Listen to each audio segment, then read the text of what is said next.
नमस्कार। आपका स्वागत है सुनो और सीखो पर। आज सुनिए फणीश्वर नाथ रेणु की लिखी कहानी कस्बे की लड़की। लल्लन काका। दादाजी कह गए हैं कि लल्लन काका से कहना कि रोज फुआ के साथ। लल्लन काका अर्थात प्रियव्रत ने अपनी भतीजी वंदना उर्फ बूंदी को मध्यम आवाज में डॉट बताई। जा मालूम है जो कह गए हैं। बूंदी अप्रतिभ हुई, किंतु उसके होंठों पर वंकिम दुष्टता अंकित रही और लल्लन काका की मध्यम झिड़की की कोई परवाह किए बगैर अब दादाजी की आज्ञा सुनाने लगी। दादी जी कहती हैं कि सरोज फुआ नहा रही हैं। लल्लन काका से कहो जल्दी तैयार होकर नाश्ता कर लें, सरोज फुआ को बहुत जगह जाना है। और रिक्शा वाला जा प्रियव्रत पूर्ववत पाइप पीता रहा। बूंदी आंगन में लौटी तो उसने मुंह में पेंसिल डालकर लल्लन काका की नकल करते हुए सुना दिया, दादी को जा। दादी अचार पापड़ के मर्तमानों को धूप में डाल रही थी। बड़बड़ाई, सभी कामचोर हैं। बूंदी ने सविनय सदुलार निवेदन के सुर में कहा, दादी ई एक हरे मिर्च का अंचार। जा बड़ी पतली जीभ है तेरी। बूंदी का मुंह लटक गया। दादी ने मर्तमान से एक हरी मिर्च निकालकर देते हुए कहा, जा भगेलू से कह, सामने वाली दुकान से। बूंदी दांत से मिर्च को काटती सिसियाई, सी सारी सुबह मैं इधर उधर करती रहूंगी तो स्कूल कब जाऊंगी? जिधर जाओ उधर ही बल जा। सरोज फुआ बाथरूम से बाहर ही नहीं होती। मैं कब नहाऊंगी, कब खाऊंगी? यह लो, यह गई गाड़ी स्कूल की। प्रियव्रत सुबह से ही तनिक झुंझलाया हुआ है। रात जैसी गर्मी हजारीबाग में कभी नहीं पड़ी। नींद नहीं आई रात भर। हालांकि परिवार के और लोग हल्की ऊनी चादर डालकर सोए थे। प्रियव्रत की मां 12 महीने रजाई ओढ़ती है, हल्की फुल्की रजाई गर्मियों में और भारी सर्दियों में। और उनींदी रात की प्रतिक्रिया दूसरे दिन सुबह बाथरूम से ही शुरू होती है। दाढ़ी कई स्थान पर कट गई है, कनपट्टी के पास मीठा मीठा दर्द है। वह सुन चुका है। बाबूजी का हुक्म, लल्लन से कहना सरोज को जहां जहां जाना है ले जाए। बेचारी अकेली कहां कहां जाएगी।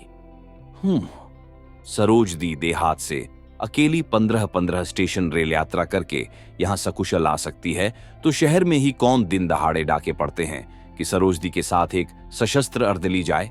पुरुष माने सशस्त्र, और सरोज दी का रूप भी इतना मारात्मक नहीं। प्रियव्रत सुबह से ही सरोज दी के संबंध में सोच रहा है। सरोज दी बाबूजी के एक मुफस्नल के मुवक्किल मित्र की बेटी। एकदम देहातिन नहीं कह सकते सरोज दी को। मैट्रिक पास करके गांव के स्कूल में पढ़ाती है। स्कूल के काम से ही आई हैं। इसके पहले भी बहुत बार आई हैं। मिडिल की परीक्षा देने आई थीं। सरोज दी के बाबूजी भी साथ आए थे। मैट्रिक का इम्तिहान देने आई अकेली नहीं, दूर के एक चाचा पहुंचा गए थे। सरोज दी के पिता की मृत्यु उसी साल हुई थी। लेकिन सरोज दी के पिता ही क्यों, सरोज दी भी जब आईं कभी खाली हाथ नहीं आईं। घी, शहद, महीन चावल, दही, पपीते सब विशुद्ध। जब से देख रहा है प्रियव्रत, सरोज दी ऐसी ही है सदा से। प्रियव्रत सोच रहा है कैसा अन्याय है। एक और सरोज दी हैं जो इतनी चीजें इतना प्यार से लेकर आती हैं, और दूसरे ही दिन भाई जी और भाभी जी का मुंह लटक जाता है। तीसरे दिन मां भी उखड़ी हुई बातें करने लगती हैं उनसे। भाभी चुपके चुपके मुंह बनाकर कहेंगी, इतने जोर से खुर्राटा लेती है सरोज, घंटों बाथरूम बंद रखती है सरोज। आज उनके प्राइवेट रूम में चली गई सरोज। वे अपने दोस्तों के साथ ड्रिंक कर रहे थे और यह भैयाजी कहकर क्या क्या रोने गाने लगी। भाभी बहुत स्वार्थी हैं, लेकिन दूसरी शोर भाभी की 8 दर्जन बहनें या भाई जी के साले की सहेलियां खाली हाथ आती हैं। बिना मक्खन के रोटी नहीं खाती हैं, और भाई जी की गाड़ी का इंजन हमेशा गर्म रहता है। उन दिनों बोकरो, कोनार, तिलैया, रामगढ़, रांची। सरोज दी ने कभी नहीं कहा कि बिना कार के मैं एक कदम नहीं चल सकती। क्या सरोज दी के मन में भाई जी की गाड़ी पर चढ़ने की वासना नहीं हुई होगी? कौन जाने। सरोज दी सांवली नहीं, काली है, कद मंझोला है, मोटी नहीं, देह दुहरी है। संभवतः किसी ग्लैंड की गड़बड़ी के कारण उनकी बोली में तनिक गूंगेपन का सुर मिला हुआ है। चलते समय हर डग पर अस्वाभाविक ढंग से जोर देती है और प्रसन्न होकर हंसते समय मुंह से लार टपक पड़ती है। यदा कदा होंठ सदा भीगे रहते हैं। प्रियव्रत को याद है, मैट्रिक की परीक्षा देने आई थीं सरोजदी। बाबूजी का मुहर्रिर इब्राहिम रोज टमटम पर साथ जाता था, फिर 4 बजे जाकर ले आता था। उस बार भाभी ने झूठ मूठ सरोजदी पर आरोप लगाया था। बूंदी के गले की सोने की सिकरी भाभी के बक्स से ही निकली थी। सरोजदी बाथरूम से बाहर आ गईं, नहा धोकर। लल्लन बाबू, प्रियव्रत ने अब अपने से सीधा सवाल किया। क्यों लल्लन बाबू? भाई जी की किसी साली या भाई जी के साले की किसी साली के साथ एक रिक्शे पर शहर घूमने से तुमको कभी कोई ऐतराज होता? अंदर आंगन में बूंदी भाभी से कुछ कह रही है। क्या भगेलू जाएगा सरोजदी के साथ? भाभी कहती हैं, तो क्या हुआ, रिक्शा के पायदान पर बैठेगा भगेलू। बाबूजी बाहर से आ गए। साथ में हैं एक दूसरे वृद्ध देवधर के अंजनी बाबू वकील। बाबूजी अब नियमानुसार अपने पुत्रों की निंदा से शुरू करेंगे और हर बेटे की तारीफ तनिक तफशील से अंत में करेंगे। हाँ, बड़ा देवव्रत मन्नन इंटरनेशनल टोबाको में है। बोला, सरकारी नौकरी नहीं करेंगे, चाहे सरकार अपनी हो या बिरानी। नहीं करोगे तो मत करो। साली, सरकारी नौकरी में धरा ही क्या है अब? मझला लल्लन प्रियव्रत MA करके 3 साल से बैठा है, वह भी सरकारी नौकरी नहीं करेगा। हाँ, आपने ठीक पहचाना है, वही प्रियव्रत। कविता ही लिखता है और सबसे छोटा दहन सत्यव्रत भागकर नेवी में चला गया। चिट्ठी आई तो मैंने भी कहा, डूबने दो कमबख्त को, नेवी में जाए या एयरफोर्स में लिख दिया, मेरा लड़का सबकी राजी खुशी से नेवी में भर्ती हो रहा है और क्या करें, इस साल ट्रेनिंग खत्म करके अफसर हो जाएगा। भगेलू, कहां जा रहा है भगेलू? लल्लन कहां गया? सरोज के साथ भगेलू क्यों जाएगा? मैं जाऊंगा। प्रियव्रत धड़फड़ाकर उठा। अब 1 सप्ताह घर की शांति गई। दिन रात बड़बड़ाते रहेंगे, ब्लड प्रेशर बढ़ेगा, डॉक्टर विनय आएंगे, फिर दोनों मिलकर घर भर के लोगों की दुर्गत कर डालेंगे। अंदर जाकर बोला, किसने कहा कि मैं नहीं जा रहा? कमरे में कपड़े बदलती हुई सरोज ने कहा, लल्लन को छुट्टी नहीं है तो भगेलू ही चले ना। मां बोली, नहीं सरोज, लल्लन तैयार है। सरोज कमरे से बाहर आई, चप्पलों को बेतरतीबी से खिसकाती हुई। भीगे होंठों पर मूक जनोचित मुस्कुराहट छाई हुई, गिलगिलाती मुस्कुराहट। रिक्शा वाले की दृष्टि और मंद मुस्कुराहट को परखता है प्रियव्रत। वह रिक्शे में सिकुड़कर एक किनारे जा बैठा। सरोज पास आकर बैठी। सरोज दी कोई सस्ता किंतु चालू पाउडर लगाती है शायद। केश में कोई आयुर्वेदिक तेल डालती है क्या? साड़ी तो हैंडलूम की है। एक बार प्रियव्रत की भाभी कह रही थी, सरोज का ब्लाउज सर्दी के मौसम में भी बगल से भीग जाता है। अभी तो भीगा हुआ नहीं है। नहीं, भाभी अधिक नहीं, तनिक निष्ठुर भी है। रिक्शा चालक ने पहला प्रश्न किया, मेम साहब रांची से आई हैं क्या? प्रियव्रत उसे डांटना चाहता शाह, लेकिन इसके पहले ही सरोज बोल पड़ी, नहीं भैया, मैं हसुआ से आई हूं। शिक्षक संघ का दफ्तर देखा है? कीचक संघ तो मुझे मालूम है, प्रियव्रत ने कहा। चलो, मदनबाड़ी रोड। प्रियव्रत का घर शहर से 3 मील दूर है, 3 पहाड़ी के पास। इस गांव में प्रियव्रत के पिता ने जब घर बनवाया था तो लोग हंसते थे, वकील साहब जंगल में बस रहे हैं। आज इस गांव में बसने के लिए शहर के लोग जमीन की डाक बोलकर भी जमीन नहीं पा रहे हैं। सरोज अपनी देह को भरसक संकुचित करती हुई बोली, लल्लन जी, ठीक से बैठो, आराम से। गाड़ी कुछ दूर आगे बढ़ी तो सरोज ने यहां की सड़कों पर अपना मंतव्य प्रकट किया। हजारीबाग की सड़कों से मुझे बड़ी चिढ़ होती है। 10 कदम पर चढ़ाई और 10 कदम पर उतर आई। हजारीबाग की सब चीजें मुझे अच्छी लगती हैं, इन सड़कों को छोड़कर। प्रियव्रत ने बात को मोड़ने के लिए पूछा, कहां कहां जाना है आपको? सरोज ने कहा, पहले शिक्षक संघ के दफ्तर में, फिर शिव योगी बाबू के यहां होते हुए स्कूल इंस्पेक्टर साहब के डेरे पर। प्रियव्रत ने पूछा, यह शिव योगी बाबू कौन है? प्रियव्रत ने लक्ष्य किया सरोजदी हर बार बोलने के पहले एक अस्फुट हंसी हंसती है। हाँ हैं, शिवयोगी बाबू हैं हमारे हंसुआ, रेलवे स्टेशन के स्टेशन मास्टर के दामाद। हर बार स्टेशन मास्टर साहब मेरे हाथ से कुछ न कुछ भेजते हैं। इस बार नाती के लिए जंतर बनवाकर भेजा है। सामने चढ़ाई थी, यहां सभी रिक्शा वाले रिक्शे से उतरकर गाड़ी खींचते हैं, लेकिन इस रिक्शा वाले ने दोनों को उतर जाने के लिए कहा। बिना उतरे ईदुदु मन, ढाई ढाई मन का लहास। प्रियव्रत को अपना गुस्सा उतारने का मौका मिला। पैसा चुकाते हुए बोला, तुम जा सकते हो, लेकिन फिर कभी कोर्रागॉव की ओर कोई सवारी लेकर मत आना, समझे? दोनों उतर पड़े। अभी तुरंत दूसरा रिक्शा मिल जाएगा। मंजरे हुए आम और जामुन के युग्म पेड़ के नीचे वे जा खड़े हुए। यहाँ के लोग कहते हैं जुड़मा गाद।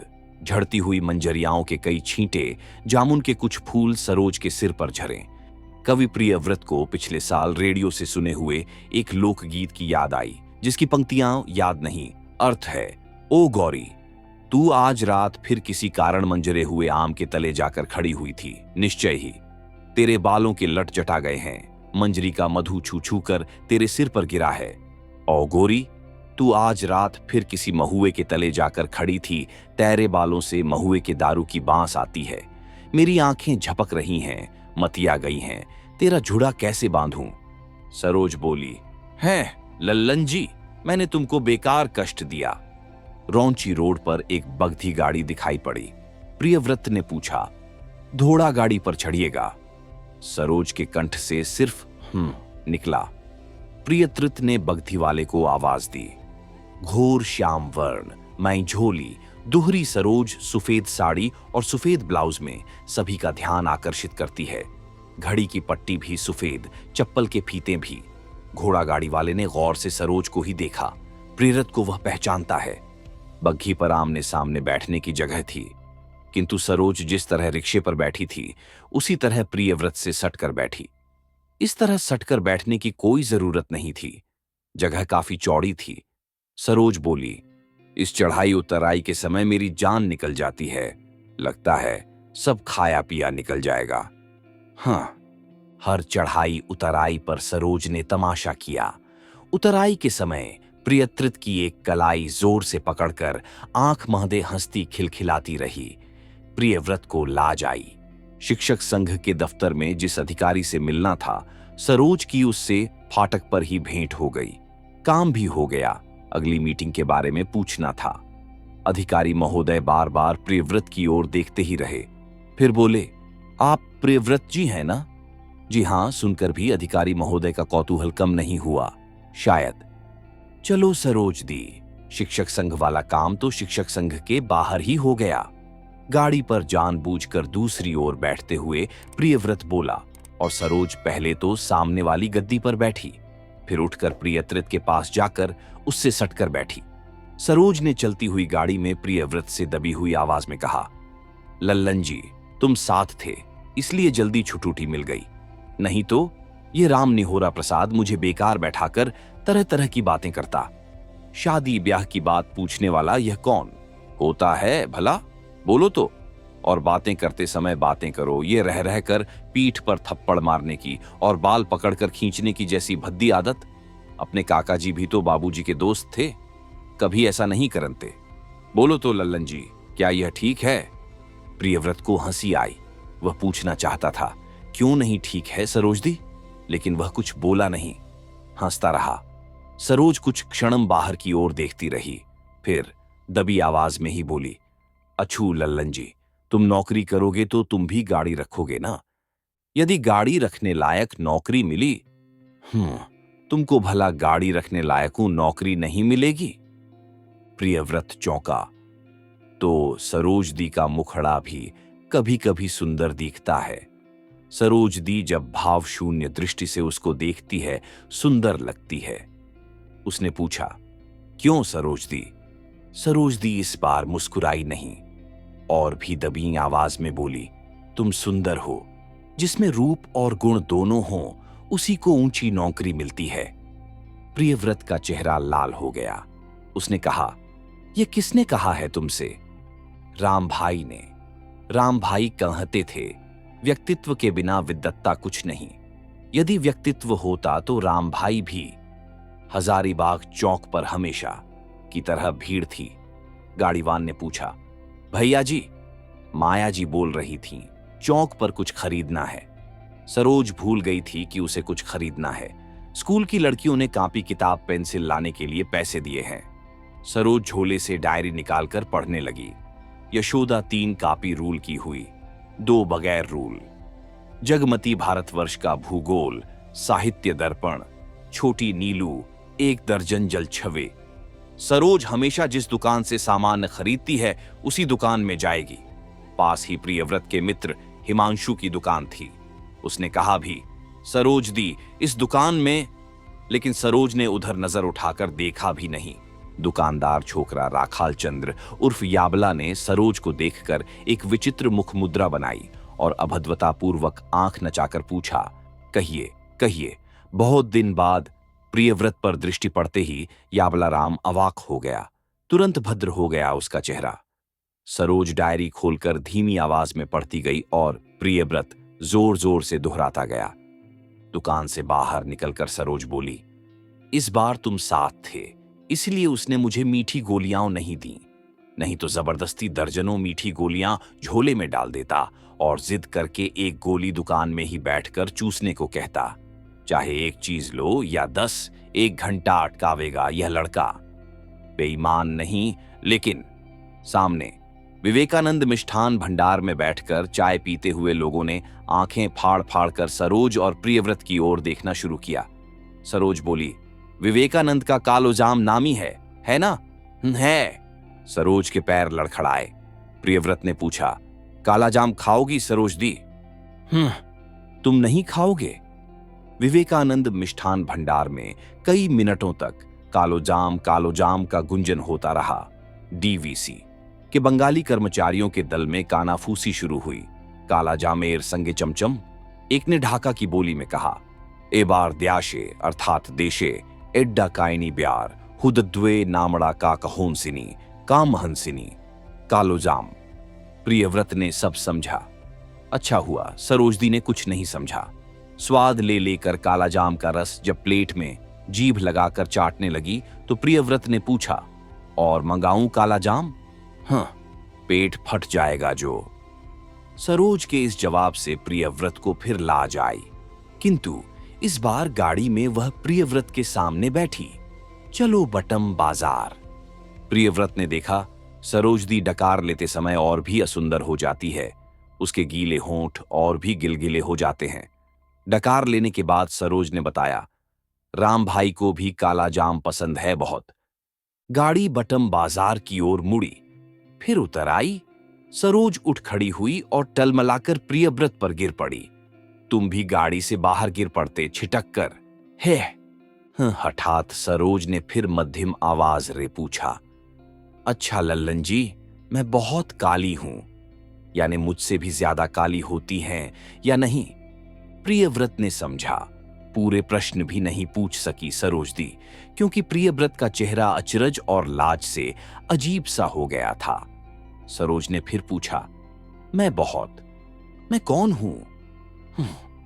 नरपा को तुरंत जवाब सूझा, मोटी नहीं, देहात में स्वास्थ्य जरा अच्छा है।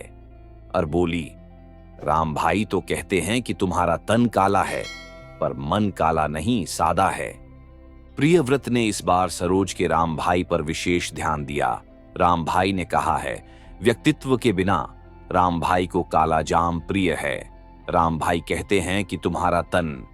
प्रियव्रत ने राम भाई के बारे में कुछ नहीं पूछा, किंतु शिवयोगी बाबू के घर पहली बार नहीं आई है सरोज, लेकिन कभी तो इतनी खातिरदारी नहीं हुई। सारे परिवार के लोगों ने मिलकर दोपहर के भोजन और विश्राम के लिए हार्दिक आग्रह किया तो सरोज प्रियत्रित का मुंह देखकर कुछ देर तक सिर्फ हाँ करती हंसती रही। प्रियव्रत ने बग्घी वाले को विदा किया। 3:30 बजे चाय पिलाकर शिवयोगी बाबू के परिवार वालों ने छुट्टी दी। स्कूल इंस्पेक्टर से प्रियव्रत के बड़े भाई साहब की मित्रता है, इसलिए तय हुआ कि वहां का काम भाई जी करवा देंगे। सरोज मान गई। प्रियव्रत ने पूछा, और कोई काम बाकी तो नहीं रहा? सरोज उदास हो गई अचानक। बोली, नहीं लल्लन जी, तो अब घर चलें? चलो। पुलिस ट्रेनिंग कॉलेज के पास एक सड़क उत्तर की ओर केनाडी पहाड़ी नेशनल पार्क जाने के लिए निकली है।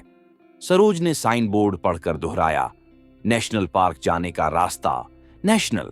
हाँ, नेशनल पार्क में क्या है लल्लन जी? प्रियत्रत के मुंह से नेशनल पार्क का वर्णन सुनकर सरोज उत्तेजित हो गई। फिर तुरंत उदास होकर बोली, नहीं लल्लन जी, अब मैं ज्यादा परेशान नहीं करूंगी तुमको। तुम्हारा दिन का सोना खराब किया मैंने। प्रियव्रत ने रिक्शा वाले से नेशनल पार्क चलने को कहा। सरोज बोली, तुम्हारी इच्छा नहीं तो घर लौट चलो लल्लन जी। मैं रोज जाता हूं इसी समय, वहां मेरी अपनी जगह है सरोज दी।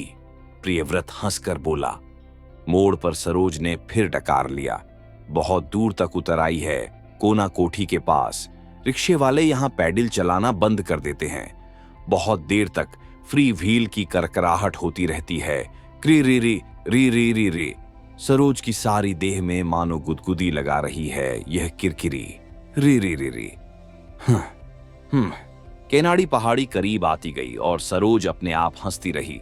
एक नील गाय भागी जा रही है। सरोज अचरज से मुंह बाकर देखने लगी। राल टपकी इस बार।